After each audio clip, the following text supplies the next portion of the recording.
بسم اللہ الرحمن الرحیم۔ السلام علیکم۔ Welcome to A S novels ان۔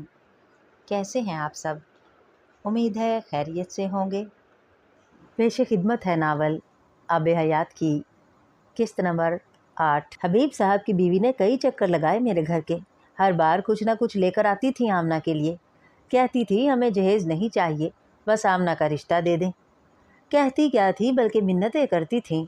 امامہ کے دفتر اپنے بیٹے کو بھی لے گئی ایک دن۔ بیٹا بھی خود آیا ماں کے ساتھ ہمارے گھر۔ بچپن سے پلا بڑا تھا میری نظروں کے سامنے۔ وہ صحن میں چارپائی پر بیٹھا، سر جھکائے، سرخ اینٹوں کے فرش پر نظریں جمائے سیدہ اماں کی گفتگو پچھلے آدھے گھنٹے سے اسی خاموشی کے ساتھ سن رہا تھا۔ اس کی خاموشی سیدہ اماں کو بری طرح تپا رہی تھی۔ کم وقت نہ ہوں نہ ہاں، کچھ بولتا ہی نہیں۔ مجال ہے ایک بار ہی کہہ دے کہ آپ نے اپنی بچی کی شادی میرے ساتھ کر کے میری بڑی عزت افزائی کی، یا یہی کہہ دے کہ بہت گنوں والی ہے آپ کی بچی۔ وہ باتوں کے دوران مسلسل کھول رہی تھی۔ اتوار کا دن تھا اور وہ امامہ کے ساتھ صبح باقی کا سامان ٹھکانے لگانا آیا تھا۔ وہ الیکٹرانکس اور دوسرے سامان کو کچھ چیریٹی اداروں میں بھجوانے کا انتظام کر کے آیا تھا۔ امامہ نے اس بار اعتراض نہیں کیا تھا، لیکن سیدہ اماں کو ان دونوں نے یہ نہیں بتایا تھا کہ وہ سامان ان کے گھر نہیں کہیں اور بھجوایا جا رہا ہے۔ سپہر ہو رہی تھی اور وہ ان تمام کاموں سے فارغ ہو کر وہیں دھوپ میں صحن میں بچھی ایک چارپائی پر بیٹھ گیا تھا۔ امامہ اندر کچن میں افطاری اور کھانے کی تیاری کر رہی تھی۔ انہیں آج افطاری وہی کرنی تھی۔ دھوپ کی وجہ سے سالار نے اپنا سویٹر اتار کر چارپائی کے ایک کونے پر رکھ دیا تھا۔ جینس کی جیب میں رکھا ایک رومال نکال کر اس نے چہرے پر آئی ہلکی سی نمی کو پونچھا۔ یہ امامہ کے رشتے کی چوتھی داستان تھی جو وہ سن رہا تھا۔ بیسن کو برتن میں گھولتے ہوئے امامہ نے صحن میں کھلنے والی کچن کی کھڑکی سے سالار کو دیکھا۔ اسے اس پر ترس آیا۔ وہ کچن میں سیدہ اماں کی ساری گفتگو سن سکتی تھی، اور وہ گفتگو کس حد تک قابل اعتراض ہو رہی تھی وہ اس کا اندازہ کر رہی تھی۔ 3 دفعہ اس نے مختلف بہانوں سے سیدہ اماں کو آ کر ٹالنے کی کوشش کی۔ گفتگو کا موضوع بدلا، لیکن جیسے ہی وہ کچن میں آتی، باہر صحن میں پھر وہی گفتگو شروع ہو جاتی۔ اونچا لمبا نوجوان ہے، قد تم سے کچھ آدھ فٹ زیادہ ہی ہوگا۔ حبیب صاحب کے بیٹے کا حلیہ بیان کرتے ہوئے سیدہ اماں مبالغے کی آخری حدوں کو چھو رہی تھی۔ سالار کا اپنا قد 6 فٹ 2 انچ کے برابر تھا، اور آدھ فٹ ہونے کا مطلب تقریباً 6.25 فٹ تھا، جو کم از کم لاہور میں پایا جانا ناممکن نہیں تو مشکل ضرور تھا۔ اماں، زیرہ نہیں مل رہا مجھے، امامہ نے کھڑکی سے جھانکتے ہوئے سیدہ اماں کو کہا۔ اس کے علاوہ اب اور کوئی چارہ بھی نہیں تھا کہ وہ انہیں اندر بلا لیتی۔ ارے بیٹا، ادھر ہی ہے جدھر ہمیشہ ہوتا ہے، زیرے نے کہاں جانا ہے، سیدہ اماں نے اٹھتے ہوئے کہا۔ صحن میں چارپائی پر بیٹھے سالار نے جوتے اتار دیے۔ سویٹر کو سر کے نیچے رکھتے ہوئے وہ چارپائی پر چت لیٹ گیا۔ اندر سے امامہ اور سیدہ اماں کی باتوں کی آواز اب بھی آ رہی تھی، لیکن سالار نے ان آوازوں سے توجہ ہٹا لی۔ وہ سرخ اینٹوں کی دیوار پر چڑھی سبز پتوں والی بیلیں دیکھ رہا تھا۔ دھوپ اب کچھ ڈھلنے لگی تھی، مگر اس میں اب بھی تمازت تھی۔ برابر کے کسی گھر کی چھت سے چند کبوتر اڑ کر صحن کے اوپر سے گزرے۔ ان میں سے ایک کبوتر کچھ دیر کے لیے صحن کی دیوار میں بیٹھ گیا۔ ایک طویل عرصے کے بعد اس نے دھوپ میں ایسا سکون پایا تھا۔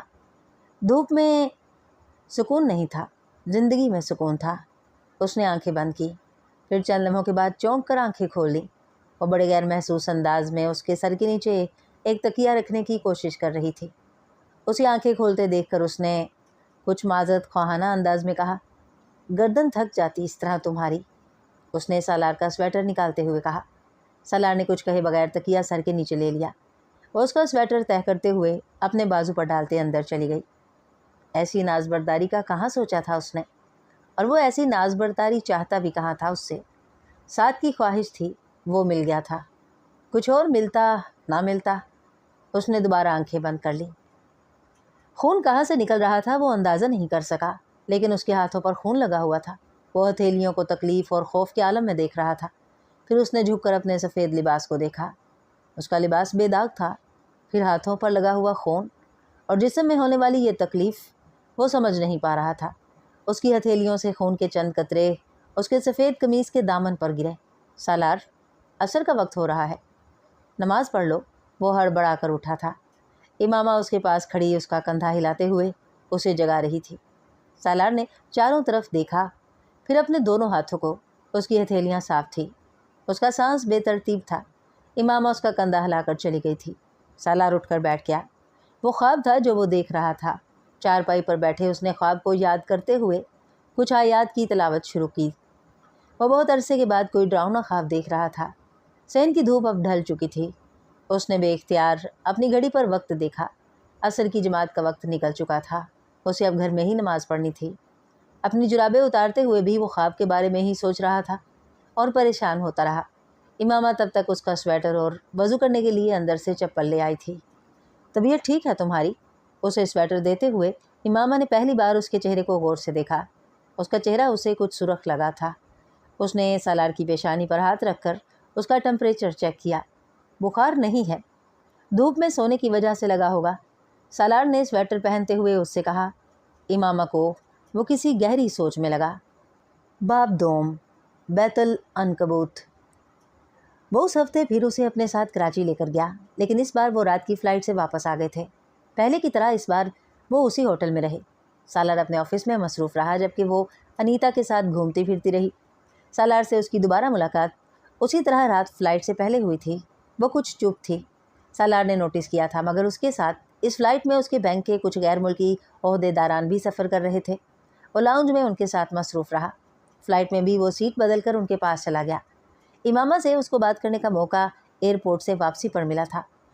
پارکنگ میں پڑی اپنی گاڑی میں بیٹھتے ہی اس نے امامہ سے پہلا سوال یہی کیا تھا۔ تم اتنی خاموش کیوں ہو؟ کس سے باتیں کروں؟ اپنے آپ سے۔ تم تو مصروف تھے، امامہ نے جواب دیا۔ چلو اب بات کرو، سالار نے موضوع بدلتے ہوئے کہا۔ کیسا رہا آج کا دن؟ بس ٹھیک تھا۔ کہاں گئی تھی آج تم؟ اس نے سالار کو ان 2-3 جگہوں کے نام بتائے جہاں وہ انیتا کے ساتھ گئی تھی، مگر سالار کو اس کے انداز میں ایکسائٹمنٹ کا وہ عنصر اب نظر نہیں آیا تھا جو پچھلی بار تھا۔ تمہاری پے کتنی ہے سالار؟ وہ چند لمحوں کے لیے ٹھٹکا۔ وہ بے حد سنجیدہ تھی۔ وہ بے اختیار ہنس دیا۔ فوری طور پر اس سوال کی وجہ اس کی سمجھ میں نہیں آئی تھی۔ نو کمنٹس۔ میں سیریس ہوں۔ میں بھی سیریس ہوں۔ میں شوہر ہوں تمہارا، لیکن بے وقوف نہیں ہوں۔ جس اپارٹمنٹ میں ہم رہ رہے ہیں وہ تمہارا ذاتی ہے؟ اگلے سوال نے سالار کو اور حیران کیا تھا۔ وہ اب بھی بے حد سنجیدہ تھی۔ نہیں، یہ رینٹڈ ہے، لیکن تم کیوں پوچھ رہی ہو یہ سب؟ اپنے جواب پر اسے امامہ کے چہرے پر مایوسی اتنی صاف نظر آئی کہ وہ بھی یکدم سنجیدہ ہو گیا۔ ایسے ہی پوچھ رہی تھی۔ میں سمجھ رہی تھی تمہارا اپنا ہوگا۔ وہ اب اسے کچھ سوچتی ہوئی لگی۔ سالار بہت غور سے اس کا چہرہ دیکھتا رہا۔ میں سوچ رہی تھی کہ تم نے مجھے جو پیسے دیے ہیں اس سے کوئی پلاٹ لے لیں۔ امامہ کیا پرابلم ہے؟ سالار نے اس بار اس کے کندھوں کے گرد اپنا بازو پھیلاتے ہوئے کہا۔ کوئی پرابلم نہیں ہے، اپنا گھر تو بنانا چاہیے نا ہمیں۔ وہ اب بھی سنجیدہ تھی۔ تم انیتا کا گھر دیکھ کر آئی ہو؟ ایک جھماکے کی طرح سالار کو ایک خیال آیا تھا۔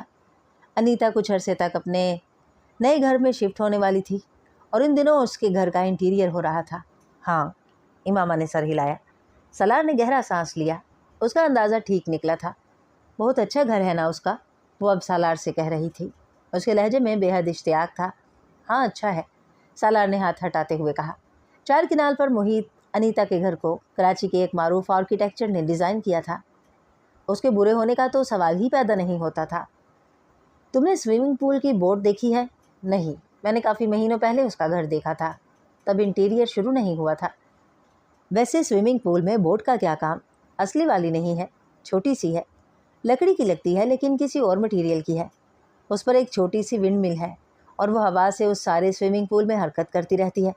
وہ مسکراتے ہوئے اس کا چہرہ دیکھتا اس کی بات سنتا رہا۔ وہ اسے اس کشتی کی ایک ایک چیز بتا رہی تھی۔ انیتا نے بڑا ظلم کیا ہے مجھ پر۔ اس کے خاموش ہونے پر سالار نے کہا۔ کیوں؟ وہ چونکی۔ میری شادی کے 3 ہفتے ہی میری بیوی کو اپنا گھر دکھا دیا، وہ بڑبڑایا۔ کہیں زمین خرید لیتے ہیں سالار۔ امامہ نے اس کی بات نظر انداز کی۔ امامہ، میرے پاس 2 پلاٹ ہیں، پاپا نے دیے ہیں۔ اسلام آباد میں تو گھر بنانا اتنا بڑا مسئلہ نہیں ہے، جب بنانا ہوگا بنا لیں گے۔ سالار نے اسے تسلی دینے کی کوشش کی۔ وہ یکدم پرجوش ہوئی۔ کتنے بڑے پلاٹ ہیں؟ 10-10 مرلے کے ہیں۔ بس کم از کم 1-2 کنال تو ہونا چاہیے۔ وہ مایوس سی ہوئی تھی۔ ہاں، 10 مرلے کم ہیں، 2 کنال تو ہونا ہی چاہیے، سالار نے تائید کی۔ نہیں، 2 نہ ہو، 1 ہی ہو جائے۔ 1 بھی بہت ہے۔ اس میں ایک سبزیوں کا فارم بنائیں گے، جانور بھی رکھیں گے، ایک سمر ہاؤس بنائیں گے، ایک گزیبو بنائیں گے اور ایک فش فارم بھی بنا لیں گے۔ سالار کو لگا کہ امامہ کو جگہ کا اندازہ کرنے میں غلطی ہوئی تھی۔ 1 کنال میں یہ سب کچھ نہیں بن سکتا امامہ، اس نے مدھم آواز میں اس سے کہا۔